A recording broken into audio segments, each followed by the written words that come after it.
भावे प्रश्नति कर्मणः तस्मै संज्ञानरूपाय नमोस्तु परमात्मने नमोस्तु परमात्मने। पंच परमेष्ठी भगवान की 1008 श्री आदिनाथ भगवान की, आचार्य श्री 108 आदि सागर महाराज की, आचार्य श्री महावीर कीर्ति महाराज की, आचार्य श्री विमल सागर महाराज की, आचार्य श्री तपस्वी सम्राट सन्मति सागर महाराज की, आचार्य पूर्ण सुंदर सागर महाराज की, अहिंसामय विश्व धर्म की, जिनवाणी माता की, सरस्वती माता जी की जय, हरिदास संघ की जय।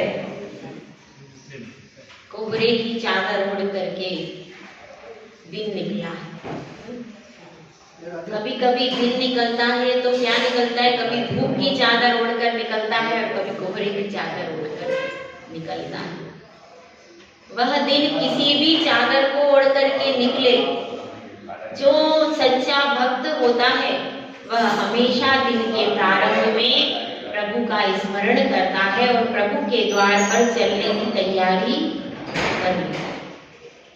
तो ऐसे ही वह भक्त, वह शिष्य, रात भर उसने विचार किया कि अब गुरुदेव ने तो कह दिया कि तुम मूर्ख हो, तुम विपत्ति में क्या करते हो, दूसरे को देखते हो पर अपने को नहीं देखते। अपनी बात तुम्हें अपने अवगुण दिखाई दूसरे के, जैसे कोई कहता है कि एक अंगुली यदि दूसरे की तरफ हम उठा रहे हैं तो 4 अंगुली कहाँ उठ रही है, 4 अंगुली अपनी तरफ उठ करके कह रही है कि तुमने दूसरे का एक अवगुण बताया है और तुम्हारे अंदर कितने हैं, 4 अवगुण तुम्हारे अंदर विद्यमान है। तो पहले अपने आप को देख लो। तो अब यह बात समझ में आ गई शिष्य को और वह विचार कर रहा है, मगर अभी भी उसको संसार की चिंता हो रही।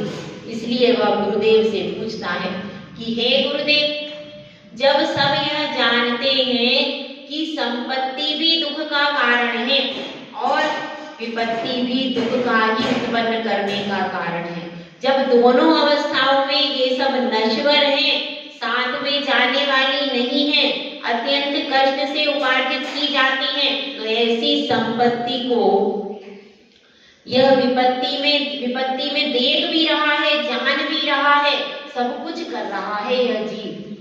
इसके सामने ही सारी घटनाएं हो रही हैं, एक्सीडेंट भी हो रहे हैं, हो रहे कि नहीं। पेपर में क्या आता है, एक्सीडेंट, जितनी विपत्तियां देखनी हो समाचार पत्र सुबह से पढ़ लो। इसीलिए समाचार पत्र सुबह से कभी भी नहीं पढ़ना चाहिए, क्योंकि उसमें क्या होता है, 4 घायल, 5 मरे, 20 घायल, इसके अलावा कुछ होता है, सारी अशुभ घटनाएं होती है समाचार पत्र में। इसलिए सुबह उठते ही कभी भी समाचार पत्र नहीं पढ़ना।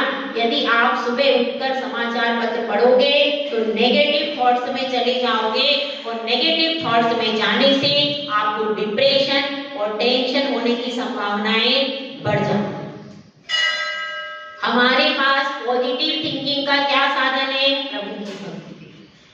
आपको पढ़ना भी है तो कब पढ़ो, पेपर हमेशा शाम को पढ़ना चाहिए, सुबह नहीं पढ़ना चाहिए, क्योंकि नेगेटिव थॉट्स उसमें बनते ही, अरे सारी दुनिया में ऐसा हो रहा है, सारी दुनिया में अनिष्ट हो रहा है, इसके घर में चोरी हो गई, उसके घर में डाका हो गया, ये सब क्या है, सारी अनिष्ट सूचक घटनाएं हैं, जिनको कि वास्तव में अपन सिर्फ एक जानकारी के लिए पढ़ते हैं, लेकिन अंदर से भय उत्पन्न होता है इनको पढ़ करके।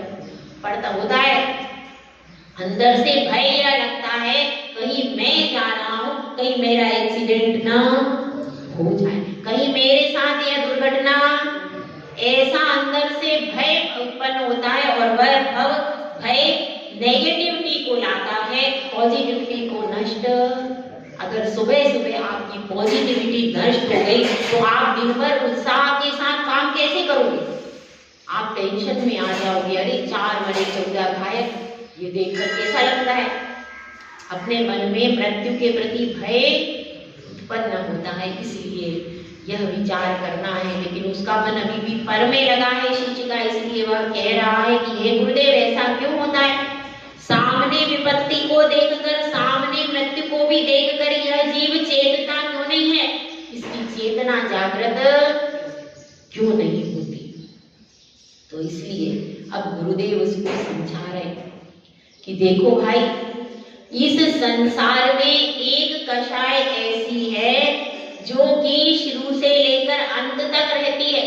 यहाँ तक मुनिराज भी हो जाते हैं तो भी वह कषाय उनके पास भी रहती है, और सबसे अंत में जाती है।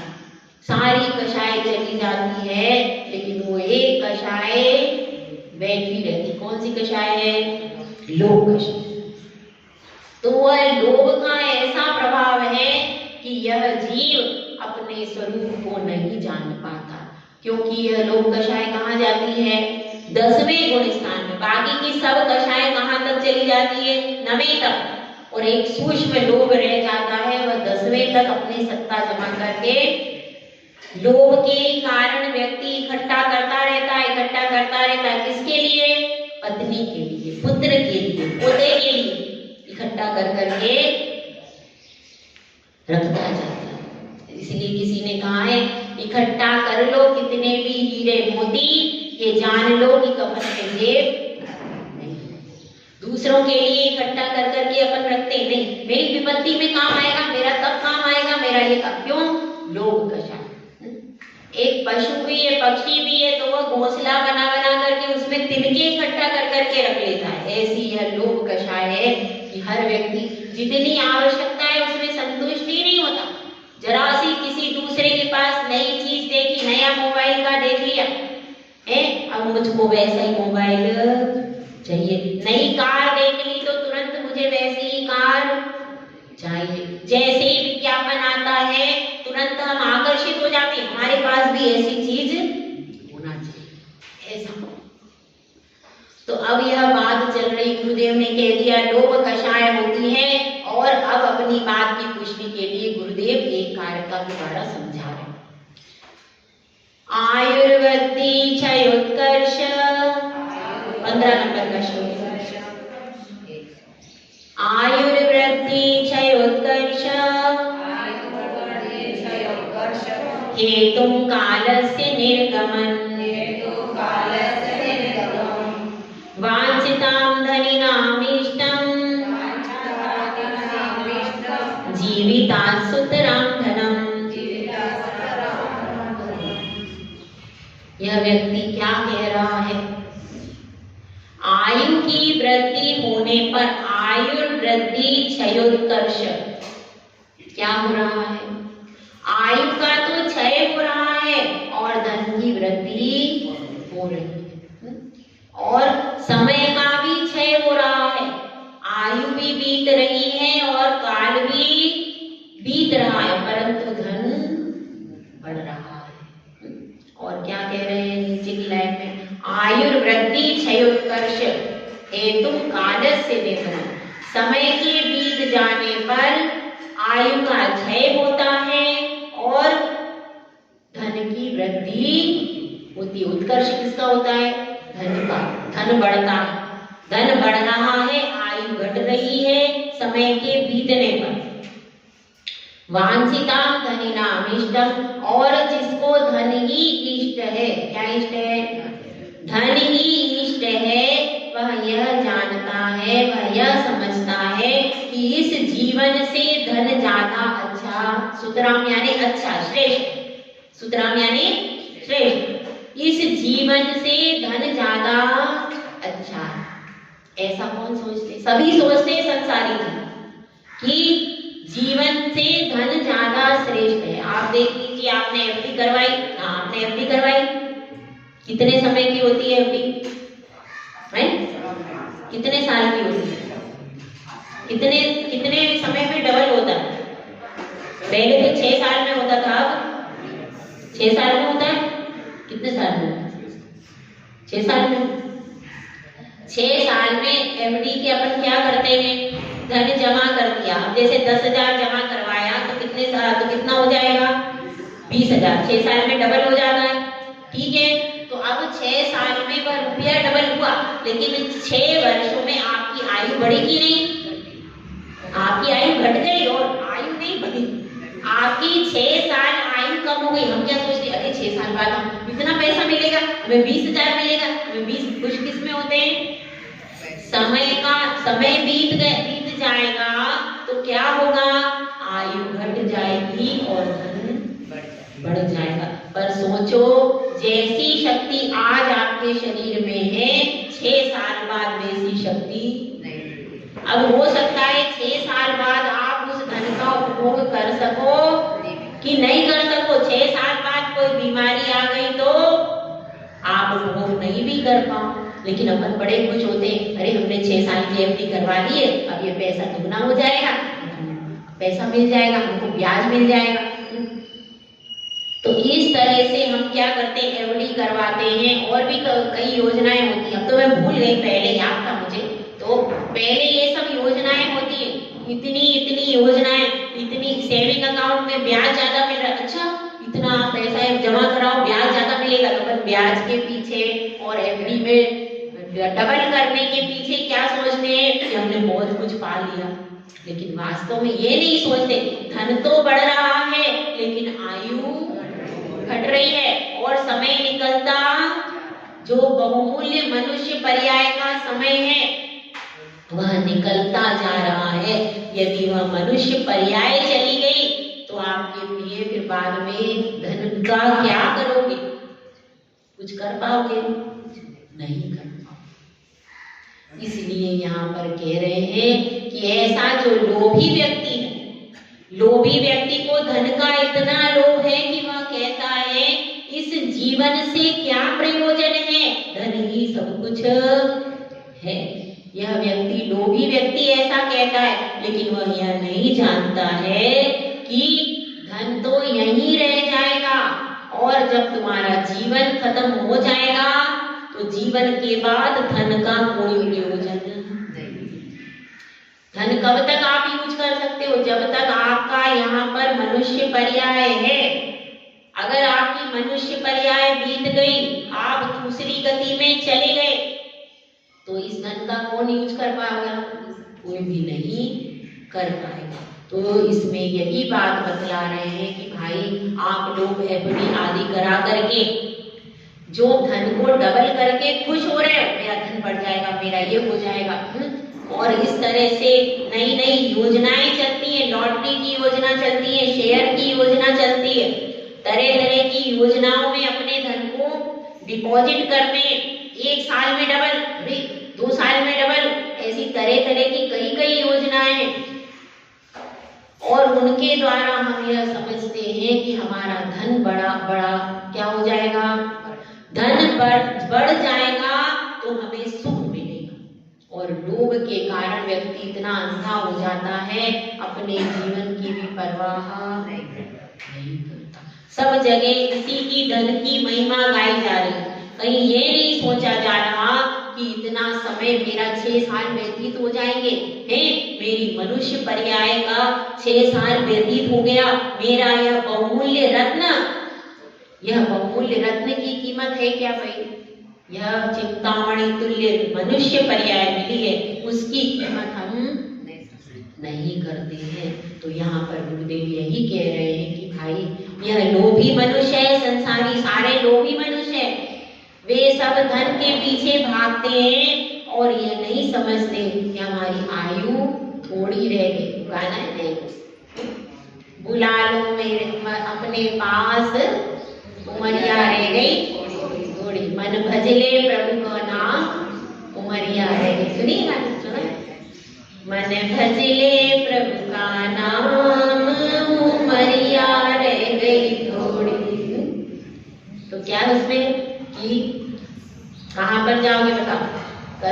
कलिंजरा में जइयो और आदिनाथ सुन कहियो, बुला ले अपने पास, उमरिया रह गई थोड़ी।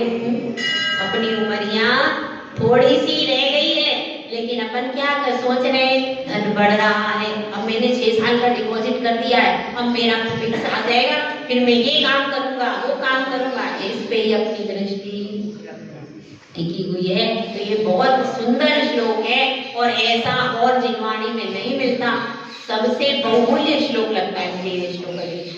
कि जिसमें वो जानते थे, देखो आचार्य पूज्यपाद स्वामी कब के हैं, बहुत पुराने हैं, फिर भी वो ये जानते थे कि यहाँ पर लोग क्या करेंगे, इस तरह से ब्याज पर पैसा उठा करके, और डबल पहले भी इस तरह की योजनाएं होती होंगी, तब उन्होंने पहले से ही ऐसा श्लोक लिख दिया। देखो आचार्य परमेष्ठी जो होते थे वो पहले से दूरदर्शी और बुद्धिमान होते थे, इसीलिए उन्होंने लिख दिया कि लोग ऐसा मानते हैं, और ऐसा मानने के कारण क्या होता है कि वे संसार में धन के लोभ के कारण उसी धन में फंसे रहते हैं। तो इस धन को हमको सब कुछ मानना, धन कुछ है, कब तक कुछ है, जब तक हमारा जीवन है तब तक धन कुछ है, जब जीवन नहीं रहेगा तो धन कुछ भी। जीवन हमेशा धन से श्रेष्ठ होगा, कभी भी ऐसा नहीं हो सकता कि धन जीवन से श्रेष्ठ। तो इस बात को अच्छे से अपन समझ लें कि अपनी जब उम्र बीत रही है उस समय पर हमको उम्र के बीतने पर अपनी दृष्टि रखना चाहिए, और आयु के क्षय पर यदि दृष्टि रहेगी तो इसका फल क्या मिलेगा, तो इसका फल यह मिलेगा कि हम अपनी मनुष्य पर्याय का सदुपयोग कर पाए। यदि हमारी दृष्टि धन के ऊपर चली गई तो हम अपनी आयु का सदुपयोग कभी भी नहीं कर पाए।